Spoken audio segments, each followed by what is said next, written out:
Student drag queens shine at Cal State Fullerton LGBT anniversary party. Celebrating its 10th anniversary, Cal State Fullerton's LGBT Queer Resource Center pulled out all the stops for its annual drag show this past Thursday, with more queens, fun, and a very fitting spooky theme. The LGBT Queer Resource Center partnered with Titan Radio and Housing and Residential Engagements LGBTQ Community Housing, Rainbow House, to bring their drag show to life at the Housing Plaza.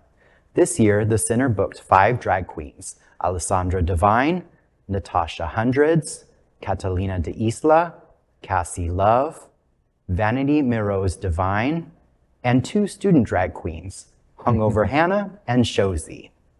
Student performers Hungover Hannah and Shozy expressed their gratitude towards the center for allowing them the opportunity to perform and kickstart their journey performing drag, with Hungover Hannah celebrating their first year in drag. LGBTQ Resource Center coordinator Nat Betancourt Arellano said the purpose of holding the annual drag show is to welcome students and educate people about the culture and history of drag. Betancourt Arellano said, quote, "Not everybody has access to be able to do many things within the community," end quote. Students Tiffany Sapiens and Carissa Harris found the student performers to be the highlight of this year's show. Sapiens said, quote, "They're really important for representation and just to show the love on campus," end quote. Well, how exciting to have a positive news story. Yeah, I was gonna say. But yes, creating that safe space for individuals who might want to try drag, might be questioning or experimenting with their gender identity, to have a platform, to have a stage, to be able to perform and express themselves. They come up with a fun drag name, Hungover Hannah. Hungover Hannah is such a good That's quite a college story drag name. behind that. What really stands out for me is that Cal State Fullerton's located in Republican and conservative Orange County, and that, you know, as of now, there hasn't been any backlash regarding the event. But you know, it's nice to know that things are happening there too. It's still pretty close to LA though. Yeah. But performance art is just important. It's important for expression, whether it's drag, whether it's music, whether it's acting. Like it's such a fun way to express an aspect of your personality. And, you know, it's fun. It's great that they hired professional drag queens, but also embraced student drag queens for this thing. That's so fun. Like, yeah.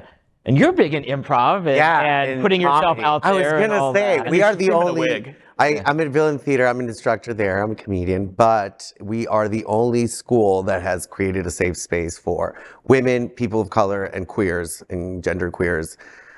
In South Florida, maybe in Florida, people come from all over the state and like, oh my God, I wish there was a Villain in Tampa. I wish there was because we're just the only place you'll find, security. Also, comedy is very hard. You need a lot of nurturing, and you're gonna suck a lot. And unfortunately, when you suck in front of our community, they ain't gonna buy another ticket. You know, so we're not nurturing of our community. You know, sometimes of our own artists. I bet your favorite comedian now sucked the first few years he went on to be a star. Jon Stewart famously was really bad, but this lady kept booking him because she loved him, and he's Jon fucking Stewart now, excuse me. But I'm happy to say that we have always in our classes of 15 people, at least I would say half of them are of color or genderqueer. Yeah. So, and if you're a genderqueer, come to Villain. It's really affordable. We have payment plans. You can do an internship where you pay with shifts, so you don't have to spend no money. Yeah.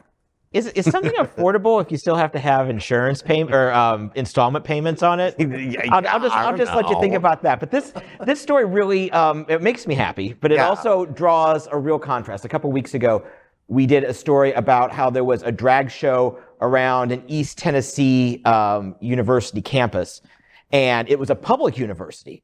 And the president of the university said, "No more drag. This is an abomination," and blah blah blah, which you can't do at a public university. But that's happening in Tennessee. And then you go across the country and you see this. You see Liberty University, this conservative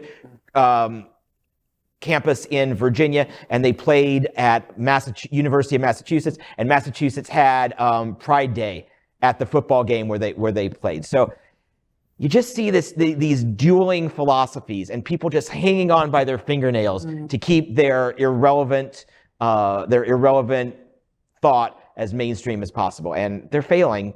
Well, it doesn't feel like it some days at this table, but they're failing. As long as the voice is there, as long as we're on their tongues, it's in the right direction, I feel. Absolutely. LGBTQ plus news is vital for our community and for the broader world as a whole. We have enough enemies at Fox News. Tucker, Sean, and Laura are loud. We need passionate allies. Happening Out Television Network, Queer News Tonight, and It's Happening Out are literally out of the closet and into the headlines. Our community needs your support. Like this broadcast and subscribe now to ensure the growth of the entire LGBTQ plus community.